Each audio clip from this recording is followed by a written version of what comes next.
নম্বর ৬ সূরা গাফির অর্থাৎ হামিম আল মুমিন এর শুরু থেকে ওয়া ইলাইহিল মাসির পর্যন্ত অর্থাৎ ১ থেকে ৩ আয়াত পাঠ করা, সাথে আয়াতুল কুরসি পাঠ করা।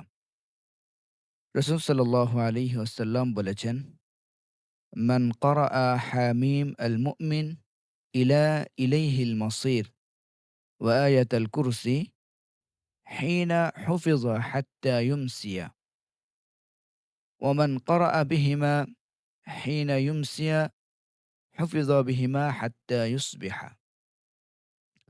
হযরত আবু হুরায়রা রাদিয়াল্লাহু তাআলা আনহু থেকে বর্ণিত, রাসূলুল্লাহ সাল্লাল্লাহু আলাইহি ওয়াসাল্লাম বলেছেন, যে ব্যক্তি সকালে সূরা গাফিরের শুরু থেকে ওয়া ইলাইহিল মাসির পর্যন্ত এবং আয়াতুল কুরসি পাঠ করবে, সে এগুলোর মাধ্যমে সন্ধ্যা পর্যন্ত আল্লাহ তাআলার নিরাপত্তার মধ্যে থাকবে।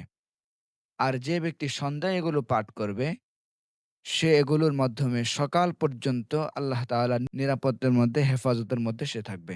৭ নাম্বার, লা ইলাহা ইল্লাল্লাহু ওয়াহদাহু লা শারীকা লাহ, লাহুল মুলকু ওয়া লাহুল হামদু ওয়া হুয়া আলা কুল্লি শাইইন কাদির।